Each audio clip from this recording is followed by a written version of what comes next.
Right guys, so yesterday I felt shocked, today I feel surprised. Shocked yesterday just because of the whole Henderson situation, today surprised because nothing's happened that I could see credible in surrounding this whole situation. And yesterday I said I felt like we would hear something today, just due to the fact the team obviously flies tomorrow to Germany for the pre-season training camp, and I thought Klopp would want his team sorted out by then and not have this like lingering around the squad, because you got to think the squad all come back now, so they're all going to be chit chatting. They've all seen it online. The amount of stuff that's going to have been asked to Henderson, like, "Oh, you're going over there. You're going to be earning 700 grand a week." Blah blah blah. Do you know what I mean? That type of stuff's going to be happening. If you don't think that's happening in the squad, then I don't know, guys. They're all human. You'd be asking your friends the same question, yeah. Out of the two, the Fabinho one makes more sense to me.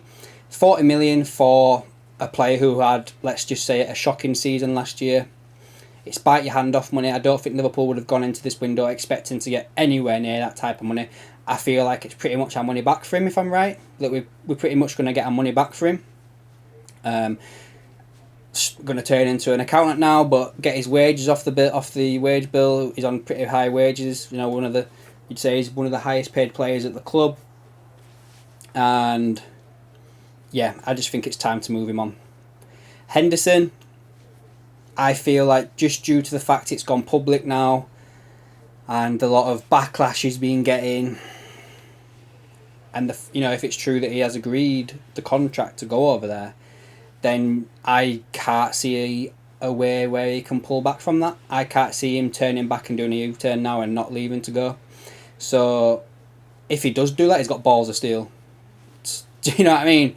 To have the media allegedly leak that he agreed to leave the club and then just do a U-turn and be like, "Nah, I'm not going now."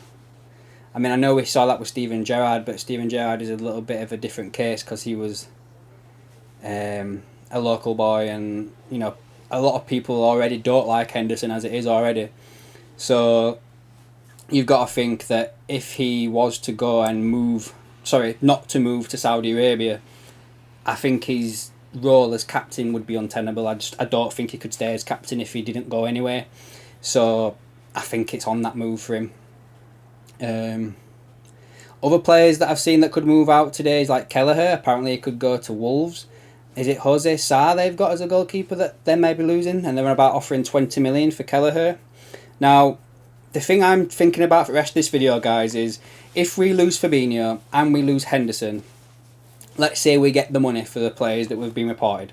So you'd say 20 million for Hendo, 20 million for Kelleher, 40 million for Fabinho. So you're looking at 80 million there. Now the skeptic in me straight away goes, that's pretty much what we've spent already this summer. Is FSG going to let us have that whole shebang, or they're just going to be like, you can have 40, and then we're going to use the other 40 to help pay off that loan that they allegedly took out to pay for Szoboszlai. Who knows, guys? I won't put anything past them, to be honest with you. But let's just say, hypothetically, we get 80 million. We can spend 80 million, right? And we've also still got, as well, guys, a bit of a budget left, because we've been looking at other players anyway. Fabrizio Romano did say the other day that Liverpool were looking to bring in another midfielder, and it wasn't dependent on what happened with Henderson and Fabinho. Yeah? And we're looking for a defender as well. So you've got to think we've got maybe, 40 million as well left over? So let's just say, hypothetically, we could spend 120 million if after them 3 players leave, yeah? This is what I want some feedback on, guys. Do you go out there and buy a Caicedo for the reported 100 million, right? Or do you split that up and go and get someone like Manu Kone, Thuram, Gravenberch, a couple of them players, and then you go and sign a centre-back who's not Levi Colwill, because obviously he'll probably cost about the same amount as a Caicedo. I don't have a name for you as first centre-back, guys. Mickey van der Ven would have been one of them, perhaps. Inacio, Sporting Lisbon. We'll go with him. Inacio, Sporting Lisbon. Do you sign him? And then 2 of Thuram, Kone, and Gravenberch.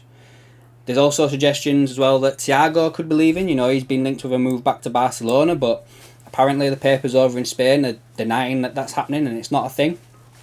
I did see suggestions yesterday that allegedly Liverpool were looking at a German player to come in and replace Fabinho, and people were surmising that could have been Kimmich. I don't see a world in where we sign Kimmich, guys, and if we did to replace Fabinho, that's not the right player for me. I see him as more of a Thiago type player. Now, if we were going to go sign a German player who's a bit of a destroyer, my mind jumps to someone like Neuhaus or Goretzka, but I've seen a lot of people saying that Goretzka is just a German Jordan Henderson. I like Goretzka. I've liked him ever since he was at Schalke and when he could have moved to Liverpool on a free transfer, but he chose Bayern over us. So Klopp does have a long-standing interest in that player, so you would think that it's still there. He is a little bit older, obviously. He's about 28, 29 now, so it'd be like a like-for-like replacement if we signed him over Fabinho. So, who knows? Maybe Kimmich is available. You know, they're apparently spending over 80 million on Harry Kane, potentially going to get Kyle Walker. They're losing Benjamin Pavard. There's lost Theo Hernandez. So who knows, guys, you know? Maybe Kimmich could be one, but I wouldn't see him as a replacement for Fabinho. It's not the same type of player. Now, getting on to my thoughts on who's going to come in. I think if we lose, let's say we lose 3 of them, Thiago, Hendo, Fabinho, I think we sign 2 more midfielders. I think we sign Lavia. I think that one's pretty much going to be nailed on. However, I don't think I'd be happy with Lavia being the starting 6. I don't think he's got enough experience, so I could be wrong, guys. He could come in and absolutely light it up, but just going off what I've seen and what I'm thinking right now, I think we need another 6 as well. So, off the top of my head, I'm going Kone. Now, I know you're going to say he's injured, and maybe you'd go for Thuram or Gravenberch just because they're a bit more high-profile name or something. I don't know, maybe you think that Kone is rubbish. But for me, Kone does play this ball-winning type role a lot more than Thuram and Gravenberch do. I don't know. I know he's injured and everything, but I just feel like he would be a certain player that we would get. I think his fee as well would be a lot cheaper than Thuram and Lavia.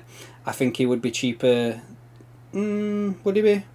He'd probably be within the same price range as Gravenberch, to be fair. So maybe it's one of them 2 and Lavia.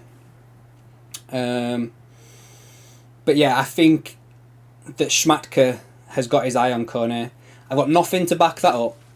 Absolutely nothing to back that up. It's just a gut feeling that I feel we were linked to Kone back in January, as we were to Ram.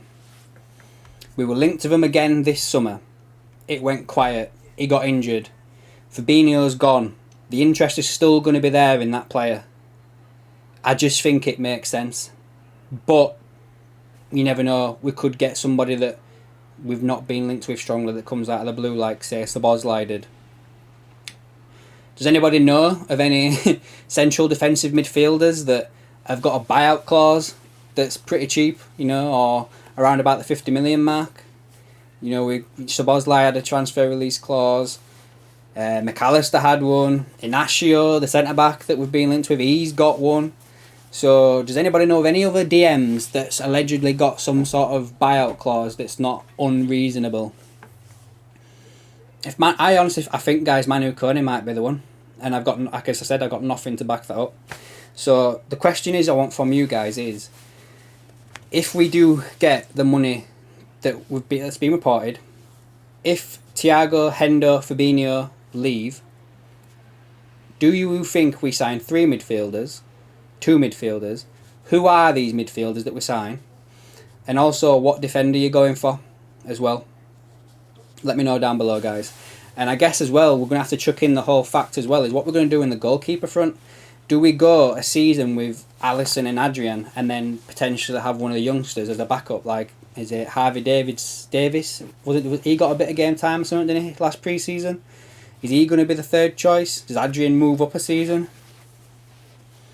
I don't know, guys. What do you think? Do we think we've signed somebody, or do you think we move one up? I'm not too sure on that one at all. Let me know down below, guys, in the comments, your thoughts and everything here. And yeah, I do think I'm going to get back to doing the live streams. I'm aware I haven't done one for a while.